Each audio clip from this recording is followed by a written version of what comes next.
डी.एड के एकेडमी एक free educational channel है जिसका उद्देश्य ऐसे लोगों की सहायता करना है जिनके पास समय या संसाधनों की कमी है, लेकिन जो पढ़ना चाहते हैं और अपने दम पर आगे बढ़ना चाहते हैं। हम ऐसे छात्रों को एक ऐसा मंच प्रदान करना चाहते हैं जहां सभी लोग अपनी पढ़ाई पूरी कर सकें, सशक्त बनें और जीवन में आगे बढ़कर समाज को और बेहतर बना सकें। यही हमारी इस राष्ट्र देवता के प्रति सच्ची श्रद्धांजलि है।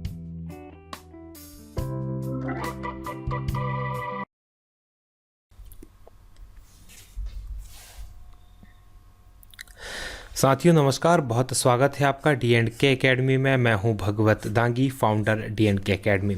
और आज हम बात करने वाले हैं एमपीजी के 700 मोस्ट आईएमपी एमसीक्यूज़ के पार्ट 11 यानी कि 11वें भाग की। और बात करेंगे क्वेश्चन नंबर 501 से 550 यानी 501 से 550। बहुत दिनों से लगातार आप लोगों के द्वारा इस सीरीज़ के अगले वीडियो की मांग की जा रही, तो आप सभी लोगों की बात को ध्यान में रखते हुए बहुत जल्द हम इस सीरीज़ को पूरी कर लेंगे।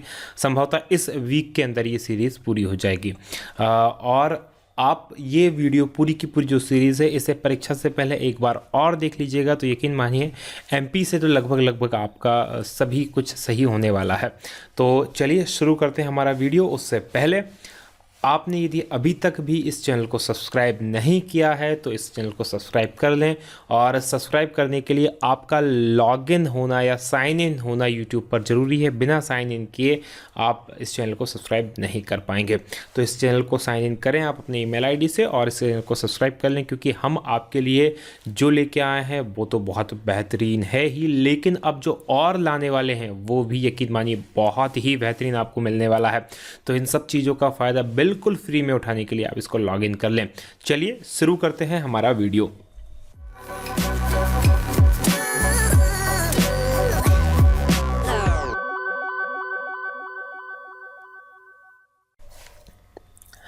बात करेंगे सबसे पहले हमारी टेस्ट सीरीज़ की। तो जो टेस्ट सीरीज़ है एमपीपीएससी 2017 के लिए पेपर फर्स्ट जीएस की 10 टेस्ट इसके अंदर होंगे। 49 रुपीज़ पर टेस्ट के हिसाब से 399 रुपीज़ में पूरी टेस्ट सीरीज़ ये होने वाली है। एक महीना शेष रह गया है एमपीपीएससी के लिए, और इसे एक महीने के लिए की जो तैयारी है उसको अच्छे से और जांचने परखने के लिए कि आपकी कहाँ कमजोरी है, कहाँ काम करने की ज़रूरत है, उसके लिए ये टेस्ट सीरीज़ आप ज़रूर ज्वाइन करें। इसके लिए हमने हमारी जो लिंक है नीचे डिस्क्रिप्शन में लिंक दी हुई है जहां से आप ये टेस्ट सीरीज़ ज्वाइन कर सकते हैं। तो चलिए शुरू करते हैं हमारा वीडियो, जिसमें बात करेंगे मध्य प्रदेश के 50 इंपॉर्टेंट एमसीक्यूज़ की। देखिए पहला फिर से वही हमारा जो रचनाओं के ऊपर है कि अंधेरी कविताएं किसकी रचना है। क्वेश्चन नंबर 501 अंधेरी कविताएं जो रचना है ये हैं भवानी प्रसाद मिश्र जी की। और नए निबंध किसकी रचना है? नए निबंध है गजानंद माधव मुक्तिबोध, इनकी रचना है नए निबंध। मंदसौर किस नदी के तट पर स्थित है? तो मंदसौर जो है शिवना नदी के तट पर स्थित है। वहीं बिछिया की बात करें तो बिछिया नदी के तट पर है रीवा। और तवा जो है वो पचमढ़ी जो है तवा नदी के तट पर स्थित है। तो ये इंपॉर्टेंट है। शिवना नदी जो है मंदसौर के तट पर है, और मंदसौर में भगवान पशुपतिनाथ का मंदिर है जो मध्य प्रदेश का एकमात्र है। बीना किस नदी की सहायक नदी है? बीना एक जगह का नाम भी है सागर जिले में, और बीना एक नदी भी है। और बीना जो नदी है वो बेतवा की सहायक नदी है। तवा जो है वो नर्मदा की सहायक नदी है। सोन नदी की सहायक नदी का नाम है जोहिला, और ताप्ती नदी की सहायक नदी है पूर्णा। तो ये इन नदियों की सहायक नदियां हैं, जबकि बेतवा की सहायक नदी है बीना। चलिए बात करें क्वेश्चन नंबर 501 एकलव्य शिक्षा विकास योजना कब शुरू की गई थी? तो एकलव्य शिक्षा विकास योजना जो शुरू की गई थी 15 नवंबर 2010 में ये एकलव्य शिक्षा विकास योजना शुरू की गई मध्य प्रदेश शासन द्वारा। जनगणना 2011 के अनुसार मध्य प्रदेश में साक्षरता दर कितनी? बहुत ही इंपॉर्टेंट प्रश्न है, और इससे क्योंकि जनसंख्या से संबंधित एक या दो प्रश्न जरूर पूछे जाएंगे, तो जनसंख्या को एक बार बहुत अच्छे से आप पढ़ लें। और कोशिश मैं करूँगा कि एक जनगणना के ऊपर स्पेशल जनगणना मध्य प्रदेश के जो विभिन्न आंकड़े हैं उनके ऊपर एक वीडियो बना सकूं। यदि आप कमेंट करके बताएंगे कि आपको ये वीडियो चाहिए तो मैं ज़रूर आपको एक वीडियो इस पे बना कर दूंगा। और इसका सही आंसर जो है 69.3% जो है मध्य प्रदेश की साक्षरता दर है। सर्वाधिक साक्षर जिले की बात करें तो मध्य प्रदेश का जो सर्वाधिक साक्षर जिला है वो जबलपुर है। साक्षरता से संबंधित प्रमुख आंकड़ों की हम बात करें तो जबलपुर में जो मध्य प्रदेश का सर्वाधिक साक्षर जिला है। न्यूनतम साक्षर जिले की बात करें तो जो मध्य प्रदेश का न्यूनतम साक्षर जिला है वो है अलीराजपुर। अलीराजपुर में सबसे कम साक्षरता है। जो सर्वाधिक साक्षर जिले की हम बात कर चुके हैं। और साक्षरता दर में पुरुष साक्षरता दर की बात करें तो 78.7% ये पुरुष साक्षरता दर है। वहीं महिला साक्षरता दर की बात करें तो 59.2% जो है महिला साक्षरता है। वहीं भारत की साक्षरता की बात करें तो भारत की जो साक्षरता है, साक्षरता दर 73% है, जो कि काफ़ी अधिक है 69.3% से 2011 की जनगणना के अनुसार। चलिए बात करते हैं क्वेश्चन नंबर 501, लावनी क्या है। तो लावनी जो है, ये लावनी जिसे कहा जाता है, ये एक लोकगीत है। और विशेषकर ये जो लावनी है ये महाराष्ट्र के एरिया में बहुत ज़्यादा फेमस है। तो मध्य प्रदेश के अंदर भी ये फेमस है, लावनी गीत है, लावनी एक नृत्य भी है। बात करें इंदिरा सागर बांध किस नदी पर बना हुआ है। तो इंदिरा सागर बांध जो बना है ये नर्मदा नदी के ऊपर बना हुआ है। इंदिरा सागर बांध पुनासा में ये इस पे काम चल रहा है, खंडवा जिले में। अब बात करें बुरहानपुर की, तो बुरहानपुर किस नदी के तट पर स्थित है। तो बुरहानपुर जो है वो ताप्ती नदी के तट पर स्थित है बुरहानपुर। और ये बड़ा शानदार जगह है। ताप्ती नदी की जो है पश्चिम से पूर्व की ओर, माफ़ कीजिएगा, पूर्व से पश्चिम की ओर बहने वाली नदी है। मध्य प्रदेश की दो सबसे बड़ी नदियों में से एक है नर्मदा, एक है ताप्ती। और ताप्ती जो निकलती है ये निकलती है बैतूल के पास से, ताप्ती नदी, और बैतूल का मुल्ताई से निकलती है। और ये एस्चुरी का निर्माण करती है। नर्मदावी नदी और ताप्ती नदी दोनों एस्चुरी का निर्माण करती हैं। मध्य प्रदेश में किस राष्ट्रीय राजमार्ग की लंबाई सबसे ज़्यादा है। तो ये जो राष्ट्रीय राजमार्ग जिसकी लंबाई सबसे अधिक है, NH3 की लंबाई 700 किलोमीटर से अधिक है। ये 700 एग्जैक्ट मैं नहीं बता पा रहा हूँ आपको, ये 700 किलोमीटर प्लस है।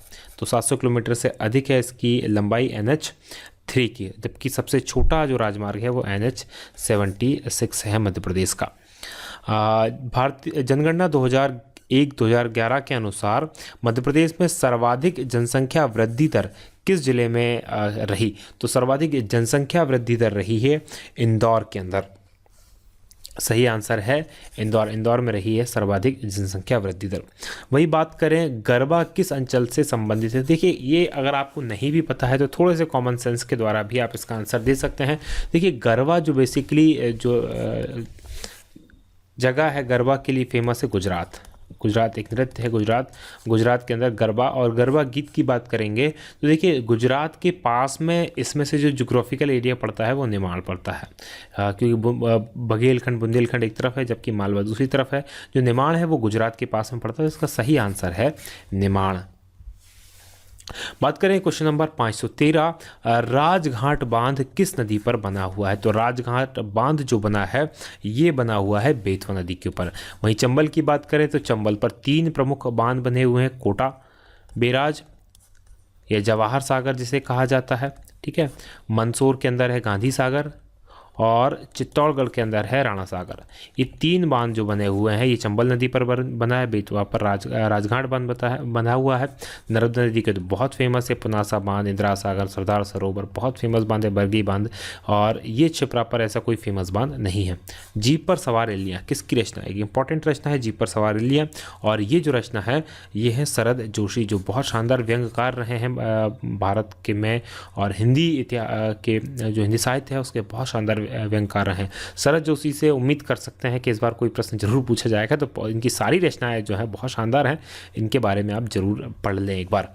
कामायनी एक पुनर्विचार। देखिए कामायनी जो रचना थी वो जयशंकर प्रसाद जी की रचना थी कामायनी। और एक कामायनी पुनर्विचार ये किसकी रचना है। तो कामायनी एक पुनर्विचार ये जो रचना है गजानन माधव मुक्तिबोध जी की रचना है। बड़वानी किस नदी के तट पर स्थित है। तो बड़वानी जो जिला स्थित है या बड़वानी शहर जो स्थित है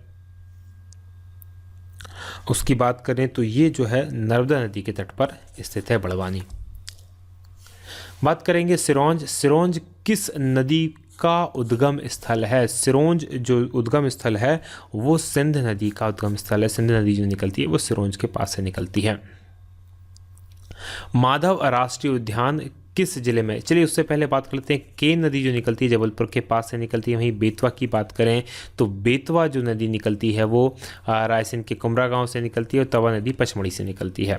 माधव राष्ट्रीय उद्यान किस जिले में है? तो माधव राष्ट्रीय उद्यान जो है मंडला जिले, माफ़ कीजिएगा, शिवपुरी जिले के अंदर जो है माधव राष्ट्रीय उद्यान है। मंडला जिले के अंदर जो है वो कान्हा किसली राष्ट्रीय उद्यान है। वहीं होशंगाबाद के अंदर सतपुड़ा और शहडोल में जो है, शहडोल में कौन सा जो मुझे ध्यान नहीं आ रहा, लेकिन ये मंडला का तो मैं जो पता है कान्हा किसली है, और सतपुड़ा होशंगाबाद।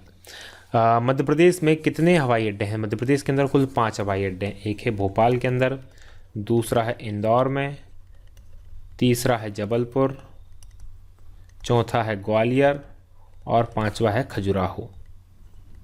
ये 5 है, इसमें से भोपाल को अंतर्राष्ट्रीय हवाई अड्डा बन गया है। इंदौर की तैयारी चल रही है अंतर्राष्ट्रीय हवाई अड्डे बनने की। ISO 9001 प्रमाण पत्र प्राप्त करने वाली भारत की प्रथम ट्रेन कौन सी है? भारत की जो सबसे पहली ट्रेन है जिसने ISO सर्टिफिकेशन प्राप्त किया है ये है भोपाल एक्सप्रेस। भोपाल एक्सप्रेस को ISO सर्टिफिकेशन मिला है और ये अभी तक सबसे तेज़ गति वाली ट्रेन भी रही थी, लेकिन अब इसके स्थान पर जो है गतिमान एक्सप्रेस सबसे तेज़ गति वाली ट्रेन हो गई है। बात करेंगे जनगणना 2011 के अनुसार मध्य प्रदेश में न्यूनतम जनसंख्या घनत्व किस जिले के अंदर है? सबसे कम जनसंख्या घनत्व जो है ये है डिंडौरी जिले के अंदर। विश्व प्रसिद्ध भेरूगढ़ छिपा शिल्प किस जिले से संबंधित है? तो ये भेरूगढ़ छिपा शिल्प जो है बहुत फेमस शिल्प है और ये संबंधित है उज्जैन जिले से। उज्जैन जिले में ये होता है। रानी अवंतीबाई सागर बांध किस नदी पर बना है? रानी अवंतीबाई सागर बांध का एक और नाम है बरगी सागर। रानी अवंतीबाई सागर या बरगी सागर, और ये बना है नर्मदा नदी के ऊपर। बात करें उन्मादिनी किसकी रचना है? तो उन्मादिनी जो रचना है सुभद्रा कुमारी चौहान की रचना है उन्मादिनी। क्वेश्चन नंबर 525, चांद का मुंह टेढ़ा है, एक बहुत फेमस रचना है। चांद का मुंह टेढ़ा है और ये जो रचना है गजानन माधव मुक्तिबोध जी की रचना है। ढोला मारू गीत या लोक नाट्य कब आयोजित किया जाता है? ये टाइम पूछा है, किस समय आयोजित किया जाता है, और तो ये आयोजित किया जाता है रात के समय। जो ढोला मारू है बेसिकली ये राजस्थान से प्रसिद्ध है। राजस्थान में ढोला और मारू की जो प्रेम कथा है, प्रणय कथा है, वो बहुत फेमस है राजस्थान क्षेत्र में, और ये रात के समय इसका आयोजन किया जाता है। होशंगाबाद किस नदी के तट पर स्थित है? तो होशंगाबाद जो शहर बसा हुआ है वो जो बसा है नर्मदा नदी के तट पर होशंगाबाद बसा है। बहुत फेमस जगह है होशंगाबाद। होशंग शाह के द्वारा इसको बसाया गया था। और वहीं बात करें पूर्णा किस नदी की सहायक नदी है? तो पूर्णा के बारे में मैं पहले भी आपको बता ही चुका हूँ। तो पूर्णा जो है ताप्ती नदी की सहायक नदी है। जोहिला जो है सोन नदी की सहायक नदी है, और नर्मदा की तो बहुत सारी सहायक नदियाँ, चंबल की नदी है जो सहायक नदी है, पार्वती आदि जो है चंबल की सहायक नदियाँ हैं। चलिए बात करते हैं अगले प्रश्न की। तो 529, काकरी बर्री पहाड़ी जो इंदौर में है किस नदी का उद्गम स्थल है? तो यहाँ से निकलती है क्षिप्रा नदी। क्षिप्रा को जो कहा जाता है मालवा की गंगा भी कहा जाता है, और क्षिप्रा नदी के किनारे जो है उज्जैन बसा हुआ है, जहाँ पर मेला लगता है कुंभ का मेला, जिसे सिंहस्थ कहा जाता है। जबकि ताप्ती नदी की बात करें तो बैतूल के मुल्ताई से निकलती है। बेतवा की बात करें तो रायसेन के कुमरा गांव से निकलती है। तवा पचमढ़ी होशंगाबाद से निकलती है। मध्य प्रदेश के एम्पोरियम का क्या नाम है? मध्य प्रदेश का जो एम्पोरियम है उसका नाम है मृगनयनी। मृगनयनी एम्पोरियम है मध्य प्रदेश का। जगदेव का पुबारा, जगदेव का पुबारा क्या है? तो बहुत इंपॉर्टेंट है ये। तो जगदेव का पुबारा देखिए ये लोकगीत, लोक नृत्य, लोक चित्रकला और लोक नाट्य में इस तरह से प्रश्न पूछे जाते हैं। तो ये जो जगदेव का पुबारा है ये लोकगीत है, और ये लोकगीत गाया जाता है बुंदेलखंड क्षेत्र में। बुंदेलखंड क्षेत्र के अंदर ये लोकगीत गाया जाता है। दीनदयाल अंत्योदय उपचार योजना की शुरुआत कब की गई थी? तो दीनदयाल अंत्योदय उपचार योजना की जो शुरुआत की गई थी ये 2004 के में की गई थी। बात करते हैं 533, कालिदास के किस ग्रंथ में अमरकंटक के सौंदर्य का चित्रण मिलता है? देखिए कालिदास जी के जो भी ग्रंथ हैं उनमें सब में आखिरी में माँ जरूर लगा हुआ आपको मिलेगा, तो इससे आप कालिदास जी के सारे ग्रंथों को याद कर सकते हैं। तो ये जो ग्रंथ है जिसमें अमरकंटक के सौंदर्य का चित्र मिलता है ये ऋतु संहारम, ये माँ इसमें नहीं लगाया जबकि लगा हुआ है, ऋतु संहारम में मिलता है। अमरकंटक का चित्रण। मांडना किस अंचल की लोक चित्रकला है? तो जो मांडना है ये जो है मालवा और निमाड़ दोनों क्षेत्र की लोक चित्रकला है। मांडना जो घरों के अंदर ये बनाया जाता है, जो सजाया जाता है घरों को, इसमें। फाग गायन किस अंचल से संबंधित है? तो फाग गायन जो है बुंदेलखंड में भी होता है, बघेलखंड में भी, निमाड़ यानी कि उपरोक्त सभी इसका सही आंसर है। देव किस नदी की सहायक नदी है? तो देव जो है वो नर्मदा की सहायक नदी है। एक बार और मैं आपको बताना चाहता हूँ कि नर्मदा की जो सहायक नदियाँ हैं उनकी संख्या लगभग 41 है, इसलिए इनके सभी नदियों के नाम याद करना पॉसिबल नहीं हो सकता। तो ऐसे नाम जो कुछ आपको अटपटे लगे या जो कभी आपने सुने नहीं हो, तो उनमें से अधिकतर जो नाम है वो नर्मदा की सहायक नदियाँ होंगी। और खासकर जानवरों से संबंधित जो नाम है, जैसे दूधी, हथनी, ऊँटी, शेर, शक्कर, इस तरह के जो नाम आपको मिलेंगे, अजीब गरीब टाइप के नाम, वो सब नर्मदा की सहायक नदियों के नाम आप मिलेंगे। बाकी के तो आपने नाम सुने ही होंगे। चलिए बात करते हैं, सोनकच्छ किस नदी के तट पर स्थित है? तो सोनकच्छ जो है वो देवास के पास में है, देवास जिले में है सोनकच्छ। और सोनकच्छ जो है वो कालीसिंध नदी के तट पर स्थित है। ISO 9001 प्रमाण पत्र प्राप्त करने वाला मध्य प्रदेश का प्रथम रेलवे स्टेशन कौन सा है? तो मध्य प्रदेश का जो हबीबगंज रेलवे स्टेशन है उसको जो मिला है ISO सर्टिफिकेशन प्राप्त हुआ। बहुत शानदार रेलवे स्टेशन है और उसका विकास भी काफ़ी अच्छे तरीके से वर्तमान में किया जा रहा है। और ये नंबर 1 रेलवे स्टेशन है, साफ़ सफाई के मामले में भी काफ़ी अच्छा रेलवे स्टेशन ये बना हुआ है। 539 की बात करें तो मुख्यमंत्री पिछड़ा वर्ग स्वरोजगार योजना कब प्रारंभ की गई थी? तो मुख्यमंत्री स्वरोजगार योजना जो प्रारंभ की गई थी ये 2008-2009 में ये प्रारंभ की गई थी। चलिए अगला प्रश्न है, मैं किसकी रचना है? बड़ी शानदार ये रचना है, मैं ये शरद जोशी साहब की रचना है, मैं। चलिए बात करते हैं अगले प्रश्न की। तो 441 भूत के पांव पीछे, ये किसकी रचना है? भूत के पांव पीछे, ये रचना है हरिशंकर परसाई जी की। मध्य प्रदेश से प्रकाशित होने वाला प्रथम समाचार पत्र कौन सा था? तो मध्य प्रदेश से जो सबसे पहले प्रकाशित हुआ था वो समाचार पत्र था ग्वालियर अखबार।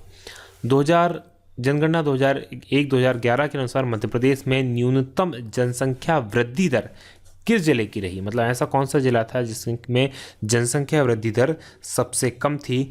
तो ये जो जिला था ये अनूपपुर था। अनूपपुर की जो जनसंख्या वृद्धि दर थी वो सबसे कम थी।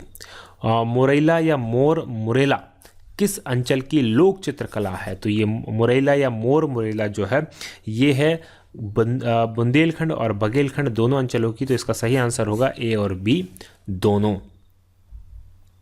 चलिए बात कर लेते हैं संझा गीत। संझा गीत बहुत फेमस ये गीत रहे हैं और किस अंचल से ये संबंधित है? तो संभवतः आप सभी ने ये सुना होगा और ये मालवा से रहे हैं। मालवा में खासकर या कुंवार या कार्तिक, शायद कार्तिक के महीने में, मैं डेफिनेटली नहीं कह सकता कुंवार के महीने में या कार्तिक के महीने में, जो हिंदी महीने हैं उनके हिसाब से बात करें, या दीपावली के आसपास संझा गीत का आयोजन किया जाता है। जो कुंवारी लड़कियाँ होती हैं वो इस शाम के समय गाँव के अंदर ये गीत का आयोजन किया जाता है। वर्तमान में तो अभी ये विलुप्ति के कगार पर है, लेकिन ये संझा गीत जो है वो मालवा से संबंधित है। ग्रेफाइट का उत्पादन निम्न में से कहाँ किया जाता है? तो ग्रेफाइट का जो उत्पादन मध्य प्रदेश के अंदर किया जाता है वो किया जाता है बैतूल जिले में। लखना जो सिवनी के अंदर है किस नदी का उद्गम स्थल है?